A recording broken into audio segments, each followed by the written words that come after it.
né? Estamos no Café com a doutora Vivian Koski, uma live de perguntas e respostas sobre o câncer. E vamos à nossa primeira pergunta. Doutora Vivian, tem uma dúvida. Por que uma mulher que teve câncer de mama in situ precisou fazer uma mastectomia e outra com câncer invasivo só fez quadrantectomia? Muito boa essa pergunta, né? Primeiro, o que é carcinoma in situ, gente? É um câncer pré-invasivo. É um câncer que ainda não é um câncer invasivo. Ele está superficialmente a glândula mamária, em cima da glândula mamária, não invadiu ainda não é um câncer. E precisa ser retirado. Se ele não for operado, ele pode se transformar em câncer. Mas a questão é, por que um tumor in situ pode requerer uma mastectomia e um tumor invasivo não? Porque o in situ pode ser multifocal. Aquela mulher pode apresentar na mamografia múltiplos pontos de carcinoma in situ. E somente uma mastectomia, pode retirar todos esses focos. Então, já vi, sim, casos de mulheres que apresentavam carcinoma in situ multifocal. Né? Quando eu falo multifocal, eu estou dizendo que tinham vários pontos na mama, não era um ponto só. E essa mulher, mesmo tendo um carcinoma in situ não invasivo, teve que retirar a mama toda por conta da multifocalidade, né? Por conta de ter múltiplos focos. E diferente daquela mulher que tem um carcinoma invasivo localizado num ponto só da mama e pode fazer uma quadrantectomia, ou também chamada de setorectomia, ou também chamada de cirurgia conservadora, e retirar aquele ponto único, tá? Eu vou ativar os comentários aqui do Instagram e vocês aqui do YouTube para vocês me falarem se vocês entenderam, né? Por que uma mulher pode ter que fazer mastectomia com carcinoma in situ e aquela que tem o carcinoma invasivo não precisa. Vocês entenderam a explicação que eu dei para vocês? Se vocês entenderam, coloca ok, entendi. É importante para eu gosto sempre de falar na linguagem que vocês entendam. O canal é para vocês. O canal não é para médicos, o canal é para que pacientes e familiares entendam. Então, é importante que vocês entenderam o que eu expliquei, tá? Então, essa foi a primeira pergunta. Muito legal, né? Ah, ok. Pessoal do Instagram falando ok. Pessoal do YouTube que tá quietinho aqui. Vamos lá. Vamos na segunda pergunta. Eu tenho certeza também que essa segunda pergunta vocês vão gostar, porque, ó, tem a ver com a pergunta da Freitas, ó, depois da cirurgia, qual é o próximo passo? Tem a ver com essa pergunta, tá bom? Depois da quimioterapia, cirurgia e radioterapia, com quanto tempo depois o mastologista passa exames de imagem? Então, a pessoa fez o tratamento, né, fez a quimio, a cirurgia, a radioterapia. Quanto tempo depois o mastologista vai passar os exames de imagem? Tá? Em geral, 6 meses depois, né? Exame de imagem aqui do mastologista é a mamografia, mas aqui consta, né, que a paciente fez radioterapia. A mama fica inflamada, fica com o que a gente chama de radiodermite. Então, tem que esperar aproximadamente, né, 6 meses para fazer a próxima mamografia. E eu recomendo para minhas pacientes, tá, gente? Aqui não é recomendação geral, porque eu não conheço o caso de vocês que estão me vendo aqui. Para as minhas pacientes que não têm alergias a analgésicos, que tomem determinados analgésicos, obviamente, né, analgésicos comuns, né, que conversem com o médico de vocês, 1 hora antes da mamografia para diminuir a dor, né? Porque a gente sabe que mamografia dói e pós-radioterapia pode doer um pouco mais. Né? E, em geral, então, a primeira mamografia é solicitada 6 meses após o término da radioterapia. Aqui, o Claudineide falando, né, que agradece pelas explicações, que Deus abençoe a gente, o canal. Né? Agradeço muito, muito legal vocês estarem aqui. Vamos para... Aqui tem uma pergunta de câncer de pâncreas, eu vou deixar para depois, eu vou fazer essa sessão de mama. Primeiro, a gente vai deixar as outras perguntas para depois. Aqui é uma pergunta da Luciana. Doutora, boa tarde. Sou nutricionista clínica e seus vídeos são absolutamente didáticos. mas o HER2 precisa ser confirmado. Aqui é uma pergunta sobre o HER2, câncer de mama do tipo HER2 positivo.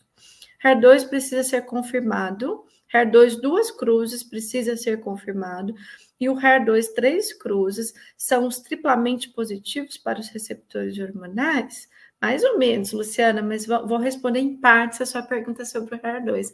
Pergunta muito importante, tá? Então, Luciana, primeira parte. O câncer de mama HER2 duas cruzes não quer dizer que ele é um HER2, ele precisa ser confirmado. Para ser tratado como HER2, ele precisa ser confirmado por um exame que chama CIS ou FISH. Então, você pega na imunohistoquímica uma paciente que tem o HER2 duas cruzes, que é o mais 2, precisa confirmar esse resultado com um exame que chama FISH ou CIS. Se o FISH ou o CIS vierem positivos, um ou outro é considerado HER2 positivo. Se o CIS ou o FISH vierem negativos, esse tumor é considerado HER2 low e é tratado inicialmente como HER2 negativo, tá bom? Eu vou abrir os comentários aqui para vocês me falarem se vocês se entenderam. Tá? Já quando eu tenho um HER2 três cruzes, ele é positivo. Mas não necessariamente ele pode ser só triplo positivo. Pode ser um tumor que é HER2 três cruzes, que é HER2 positivo, não preciso fazer FISH nem CIS para confirmar. Mas ele pode ter receptores hormonais negativos. Então, eu posso ter tanto HER2 três cruzes triplamente positivos, onde o HER2 é positivo, receptor de estrogênio é positivo, receptor de progesterona é positivo. Isso eu chamo de tumores de mama triplamente positivos, HER2 positivo, receptor hormonal positivo.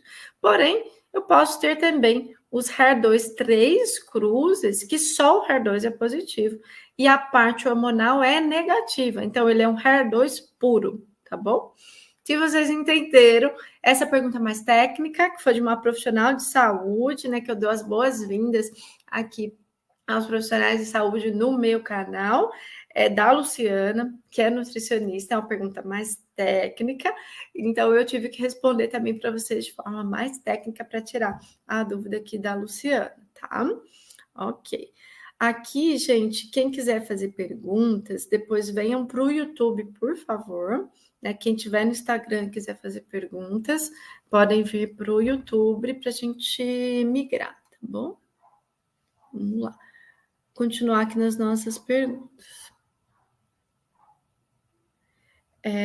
Ok. Depois do câncer de mama, sinto muitas dores. Tomo anastrozol e fui diagnosticada com fibromialgia. Vocês estão me assistindo aqui? Tomam anastrozol ou algum outro tipo de bloqueador hormonal que sentem dores? Vou ativar os comentários para vocês me contarem se isso é comum ou não. E já vou começar a responder a pergunta.